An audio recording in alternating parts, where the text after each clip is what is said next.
আসসালামু আলাইকুম ওয়া রাহমাতুল্লাহি ওয়া বারাকাতুহু। প্রিয় শিক্ষার্থীরা, অ্যালকেন প্রস্তুত করব। এই অ্যালকেন প্রস্তুত আমরা অনেকগুলো ধাপে করতে পারবো। প্রথমে আমরা কার্বন মনোক্সাইড হতে করব, কার্বন ডাইঅক্সাইড হতে, অ্যালকিন হতে, অ্যালকাইন হতে, ডিকার্বক্সিলেশন বিক্রিয়া হতে। এই কতগুলো ধাপে আমরা কি অ্যালকেন প্রস্তুত করতে পারবো। তো অ্যালকেন কারা? অ্যালকেনের প্রথম ১ নাম্বার যেই কার্বন, অর্থাৎ কার্বন সংখ্যা যদি 1 হয় তাহলে যেই অ্যালকেন তা হচ্ছে মিথেন। কার্বন যদি 2 হয় তাহলে হচ্ছে ইথেন। তো এরকম methane, ethane, propane, butane, pentane এরাই হচ্ছে কি অ্যালকেন। এরাই অ্যালকেন শ্রেণীর সদস্য। তো আমরা ওদেরকেই কি করব? প্রস্তুত করব। প্রথমে আমরা করব হচ্ছে কার্বন মনোক্সাইড হতে। তো কার্বন মনোক্সাইড হতে যখন আমরা প্রস্তুত করব, কার্বন মনোক্সাইড প্লাস 3 অণু হাইড্রোজেন দিব। 3 অণু হাইড্রোজেন। প্রভাবক দিব হচ্ছে আমরা নিকেল। নিকেল প্রভাবক। তাপমাত্রা হচ্ছে 250 ডিগ্রি সেলসিয়াস তাপমাত্রা। এখন আমরা কি করব? বিক্রিয়াটি সম্পূর্ণ করব। কিভাবে বিক্রিয়াটি সম্পূর্ণ করব? এইখানে যে কার্বন, এটা এখানে চলে যাবে। কার্বন কার্বন এখানে চলে গেল। আর এখানে হাইড্রোজেন সংখ্যা কত? হাইড্রোজেন সংখ্যা হচ্ছে 3 অণু, অর্থাৎ 3 দুগুণে 6টি হাইড্রোজেন। 6টি হাইড্রোজেন। তাহলে আমাদের এখানে কার্বন একটি, সাথে হচ্ছে 4টি হাইড্রোজেন। 6টি থেকে এখানে 4টি চলে গেল। ছিল 6টি, এখানে 4টি চলে গেছে। আমাদের আছে হচ্ছে 2টি প্লাস এই 2টি হাইড্রোজেন। আর এইখানে কি ছিল? এখানে একটা অক্সিজেন ছিল। এই হচ্ছে একটা অক্সিজেন। তাহলে আমাদের কি দাঁড়ালো? আমাদের দাঁড়ালো যে কার্বন মনোক্সাইড থেকে আমাদের কি উৎপন্ন হইলো? মিথেন উৎপন্ন হইলো। আর এই মিথেনটা হচ্ছে একটা অ্যালকেন। তাহলে আমাদের এই কার্বন মনোক্সাইড থেকে আমাদের উৎপন্ন হলো মিথেন আর হচ্ছে পানি। এইভাবে আমরা কি করলাম? কার্বন মনোক্সাইড থেকে মিথেন উৎপন্ন করলাম। তো আমি প্রথমে আমরা একটা নিকেল প্রভাবকের উপস্থিতিতে কার্বন মনোক্সাইডকে হাইড্রোজেনের সাথে 250 ডিগ্রি সেলসিয়াস তাপমাত্রায় উত্তপ্ত করলে মিথেন আর হচ্ছে পানি উৎপন্ন হয়। এই হচ্ছে আমাদের নাম্বার 1 কার্বন মনোক্সাইড হতে অ্যালকেন প্রস্তুতি। Number 2 carbon dioxide. আমরা কি করব? কার্বন ডাইঅক্সাইড থেকে আমরা কি প্রস্তুত করব? অ্যালকেন প্রস্তুত করব। তাহলে কার্বন ডাইঅক্সাইডের সাথে 4 অণু হাইড্রোজেন। 4 অণু হাইড্রোজেন। এইখানেও আমরা প্রভাবক দিব নিকেল। নিকেল প্রভাবক। তাপমাত্রা কত? 250 ডিগ্রি সেলসিয়াস তাপমাত্রা। এই বিক্রিয়াটা কিভাবে সম্পূর্ণ করব? ওই কার্বন মনোক্সাইডের মতোই। এখানে যে কার্বন ছিল, এই কার্বন এখানে চলে যাবে। এখানে কার্বন চলে গেল। আর এখানে হাইড্রোজেন কয়টি? হাইড্রোজেন হচ্ছে 4 অণু, অর্থাৎ 8টি হাইড্রোজেন। 8টি হাইড্রোজেন। এই 8টি হাইড্রোজেন। এই 8টির মধ্যে আমাদের কিন্তু এখানে কি নির্দিষ্টভাবেই মিথেন উৎপন্ন হবে। তাহলে এই 8টির মধ্যে আমরা 4টি হাইড্রোজেন এখানে দিয়ে দিলাম। 4টি হাইড্রোজেন আমরা দিয়ে দিলাম। প্লাস বাকি থাকলো কি? বাকি হচ্ছে এখানে 4টা হাইড্রোজেন আছে আর এখানে 2টি অক্সিজেন আছে। তো আমরা কি জানি যে মিথেন উৎপন্ন হবে আর পানি উৎপন্ন হবে। তাহলে মিথেন আমরা পাইলাম, সাথে হচ্ছে পানি। তো পানি পাওয়ার পরে আমাদের দেখতে হবে হাইড্রোজেন সংখ্যা আর অক্সিজেন সংখ্যা মিল আছে কিনা। এখানে 4টা চলে গেছে হাইড্রোজেন আর এখানে আছে 4টা। তাহলে আমরা এখানে একটা 2 দিয়ে দিলাম। তাহলে আমাদের এখানে কি দাঁড়ালো? যে 2 দুগুণে 4, অর্থাৎ 4টি হাইড্রোজেন। আর 2টি পানি, অর্থাৎ 2টি পানি 4টি হাইড্রোজেন। এখানে 2টি পানি 2টি অক্সিজেন আর হচ্ছে 4টা হাইড্রোজেন। এই হচ্ছে মিথেন প্লাস 2 অণু পানি। তাহলে আমরা কার্বন ডাই অক্সাইড থেকেও কি পাইলাম? মিথেন পাইলাম আর পানি পাইলাম। তাহলে নিকেল প্রভাবকের উপস্থিতিতে কার্বন ডাই অক্সাইডকে হাইড্রোজেনের সাথে 250 ডিগ্রি সেলসিয়াস তাপমাত্রায় উত্তপ্ত করলে মিথেন আর হচ্ছে পানি উৎপন্ন হয়। এই হচ্ছে আমাদের কার্বন মনোক্সাইড আর হচ্ছে কার্বন ডাই অক্সাইড। এখন আসি আমরা এই অ্যালকিন এই অ্যালকিন থেকে অ্যালকেন প্রস্তুত করব। অ্যালকিন থেকে অ্যালকেন।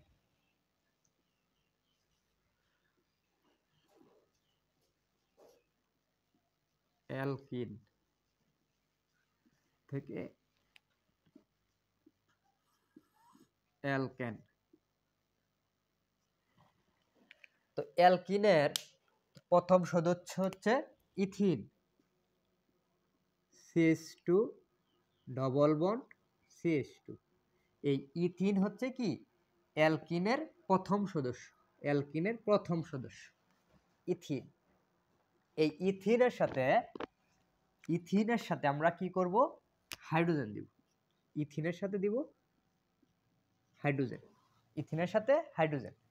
প্রভাবক দিব হচ্ছে নিকেল প্রভাবক। কত ডিগ্রি সেলসিয়াস তাপমাত্রায়? 180 থেকে 200 ডিগ্রি সেলসিয়াস তাপমাত্রায়। অর্থাৎ ইথিনের সাথে আমরা হাইড্রোজেন দিলাম, নিকেল প্রভাবক দিলাম, 180 থেকে 200 ডিগ্রি সেলসিয়াস তাপমাত্রায় উত্তপ্ত করলাম। উত্তপ্ত করার পরে ও কি বিক্রিয়া সম্পূর্ণ হবে? এখানে হাইড্রোজেন কয়টি? এখানে হাইড্রোজেন হচ্ছে আমাদের দুইটি হাইড্রোজেন।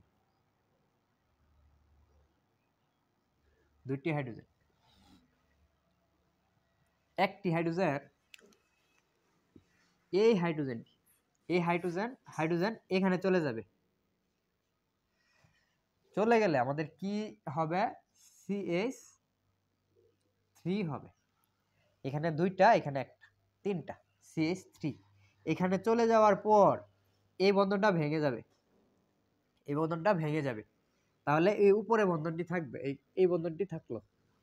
থাকার পরে এইখানকার যে হাইড্রোজেন ও চলে যাবে এখানে, CH3। তাহলে আমরা কি পাইলাম? এই CH3 তা হচ্ছে অ্যালকেন। তা হচ্ছে অ্যালকেন। তাহলে আমরা অ্যালকিন পাইলাম ইথিন থেকে আমাদের কি উৎপন্ন হইলো? ইথিন থেকে আমাদের উৎপন্ন হয়েছে কি? এটা হচ্ছে ইথিন থেকে আমাদের উৎপন্ন হচ্ছে ইথেন। কিভাবে? নিকেল প্রভাবকের উপস্থিতিতে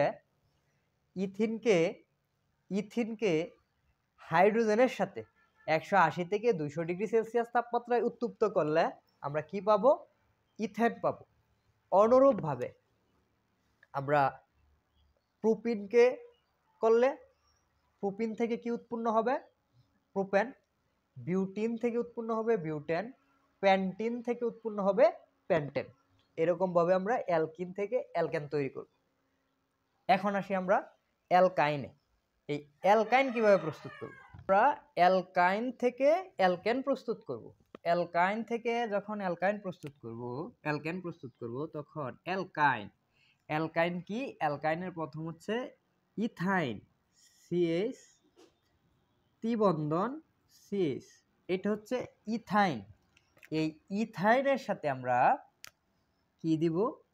ইথাইনের সাথেও আমরা হাইড্রোজেন দিব। ইথাইনের সাথে আমরা কি দিলাম? হাইড্রোজেন দিলাম। তো হাইড্রোজেন কয় অণু? এখানে হাইড্রোজেন দিব আমরা 2 অণু হাইড্রোজেন। দেওয়ার পরে আমাদের এখানেও নিকেল প্রভাবক দিব 180 থেকে 200 ডিগ্রি সেলসিয়াস তাপমাত্রায় ওরে উত্তপ্ত করব। উত্তপ্ত করার পর আমাদের কি হবে? ও কি রকম বিক্রিয়া প্রদর্শন করবে? তো আমরা এখানে কি করলাম? এখানে হচ্ছে আমাদের 2 অণু হাইড্রোজেন। 2 অণু হাইড্রোজেনে হাইড্রোজেন সংখ্যা কত হয়? 4টি। 2 দুগুণে 4, অর্থাৎ 4টি হাইড্রোজেন। এখানে 4টি হাইড্রোজেন। এই 4টি হাইড্রোজেনের মধ্যে এইখানে চলে যাবে 2টি, এখানে চলে যাবে 2টি হাইড্রোজেন, এখানে 2টি, আর এখানে চলে যাবে 2টি। তাহলে এই 4টির মধ্যে এখানে যখন 2টি চলে যাবে তাহলে এখানে আছে কার্বন একটাই, একটা কার্বন, হাইড্রোজেন হচ্ছে 1টি, আর 2টি যদি চলে যায় 2 আর 1 কত হয়? 3, CH3। 2টি হাইড্রোজেন গিয়ে এই 2টি বন্ধন ভেঙে দিবে, ভেঙে দিলে আমাদের একটি বন্ধন থাকবে। আর এখানে 1টি হাইড্রোজেন আছে, আর এখানে যখন আমাদের 2টি যাবে তাহলে হবে 3টি, CH3। তাহলে আমাদের এখানে কি উৎপন্ন হইল? ইথাইন থেকে, এটা ইথাইন থেকে আমাদের ইথিন উৎপন্ন হইল। ইথাইন থেকে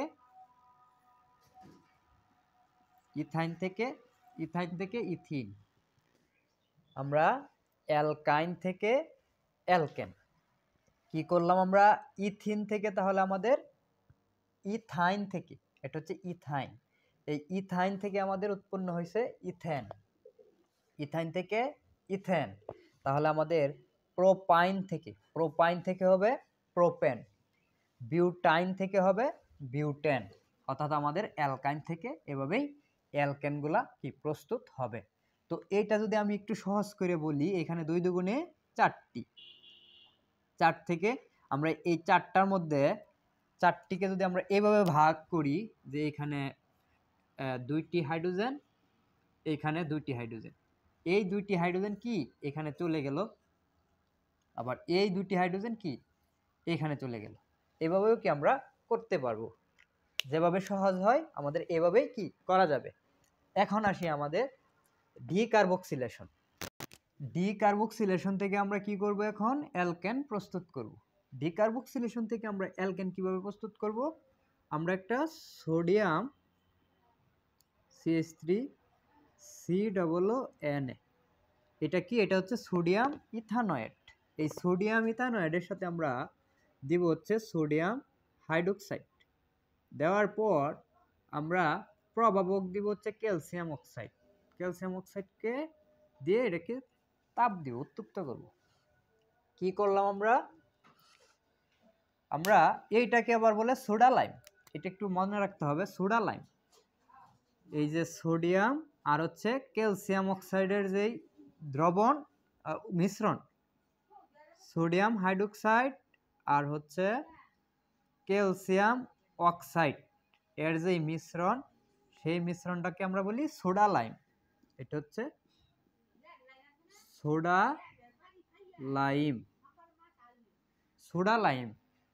লাইম। হ্যাঁ, এখানে তাহলে আমাদের সোডা লাইম, সোডিয়াম হাইড্রোক্সাইড আর হচ্ছে ক্যালসিয়াম অক্সাইডের যে মিশ্রণ, ওই মিশ্রণটাই কি সোডা লাইম। তো এখানে আমাদের সোডা লাইম আমরা চিনলাম। তো আরেকটা জিনিস, তা হচ্ছে আমরা গত ক্লাসে ফ্যাটি অ্যাসিড বা কার্বক্সিলিক অ্যাসিড পড়ছিলাম, যে কার্বক্সিলিক অ্যাসিড হচ্ছে কিরকম? COOH, তা হচ্ছে কি কার্বক্সিলিক অ্যাসিড। কার্বক্সিলিক অ্যাসিডের সাথে যদি আমরা এখানে লিখি যে CH3, তাহলে এটা হচ্ছে এটা হচ্ছে ইথানোয়িক অ্যাসিড।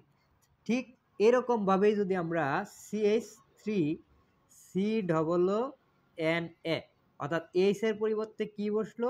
Na বসলো, তাহলে এটার নাম হবে এটার নাম হবে সোডিয়াম ইথানয়েড। এটা হচ্ছে সোডিয়াম কি ইথানয়েড। তাহলে এই সোডিয়াম ইথানয়েডের সাথে সোডিয়াম হাইড্রোক্সাইড, এইটা যখন আমরা কি করব? উত্তপ্ত করব। কার উপস্থিতিতে? ক্যালসিয়াম অক্সাইডের উপস্থিতিতে। তখন আমাদের কি দাঁড়াবে?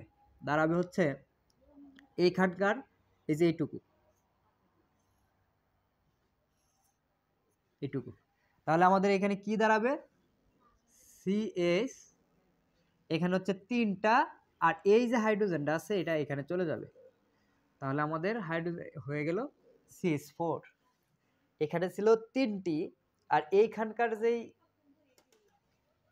হাইড্রোজেন, এখানকার যেই হাইড্রোজেন, এই হাইড্রোজেনটা এখানে চলে আসলো। তাহলে আমাদের এখানে কি দাঁড়ালো? CH4 plus. এখানে সোডিয়াম কয়টি? এখানে একটা সোডিয়াম, এখানে একটা সোডিয়াম, Na2। কার্বন কয়টি? এখানে একটি কার্বন। অক্সিজেন কয়টি? এখানে দুইটি, এখানে হচ্ছে একটি, CO3। তাহলে আমাদের ক্যালসিয়াম অক্সাইড এর উপস্থিতিতে সোডিয়াম ইথানয়েডের সাথে সোডিয়াম হাইড্রোক্সাইডকে উত্তপ্ত করলে মিথেন আর হচ্ছে সোডিয়াম কার্বনেট কি হয়? উৎপন্ন হয়। এই হচ্ছে কি? ডিকার্বক্সিলেশন।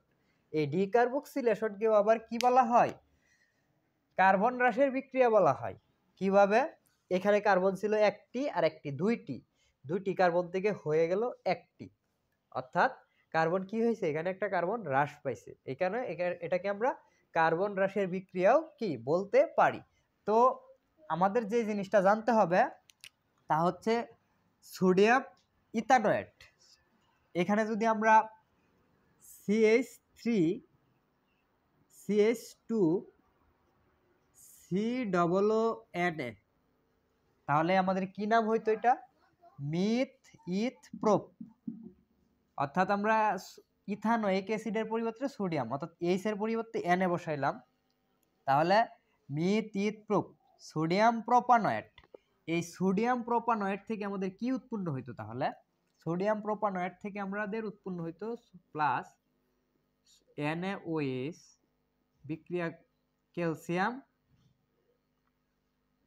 ক্যালসিয়াম অক্সাইডকে তাপ দিলে কি উৎপন্ন হবে? উৎপন্ন হবে হচ্ছে ওই যে এখানকার যেই এটা হচ্ছে, এখানকার কি আছে? এখানকার আমরা টোটালটা এই পর্যন্ত COONA থেকে এই এইচ এর আগ পর্যন্ত, এই এইচটা কোথায় চলে আসবে? এখানে চলে আসবে। তাহলে আমাদের কি দাঁড়াবে? CH3 বন্ড CH3, সাথে আমাদের কি হবে? প্লাস। এখানে কয়টি সোডিয়াম? একটি, সোডিয়াম হবে দুইটি। আর এখানে অক্সিজেন কয়টি? অক্সিজেন হচ্ছে কার্বন একটি কার্বন, আর অক্সিজেন হচ্ছে এখানে তিনটি, এখানে একটি, দুইটি, এখানে একটি, তিনটি, Na2CO3। তাহলে আমাদের কি দাঁড়ালো? যে আমাদের ছিল 3 কার্বন, হয়ে গেল 2 কার্বন, অর্থাৎ মিথ ইথ প্রোপ। এটা সোডিয়াম প্রোপানয়েড ছিল, হয়ে গেছে ইথেন, অর্থাৎ একটি কার্বন কি হয়েছে? হ্রাস পাইছে। তাহলে এই বিক্রিয়াটা, ডিকার্বক্সিলেশন বিক্রিয়াটা হচ্ছে কার্বন হ্রাসের বিক্রিয়া। আর এইভাবেই কি বিক্রিয়াটা করতে হয়। আশা করি তোমরা সবাই কি অ্যালকেনগুলা প্রস্তুত করতে পারবে। আর যদি কোনো সমস্যা হয় তাহলে তোমরা আমাকে বলবে। আশা করি তোমরা সবাই ক্লাসটি বুঝতে পারছো। আল্লাহ হাফেজ।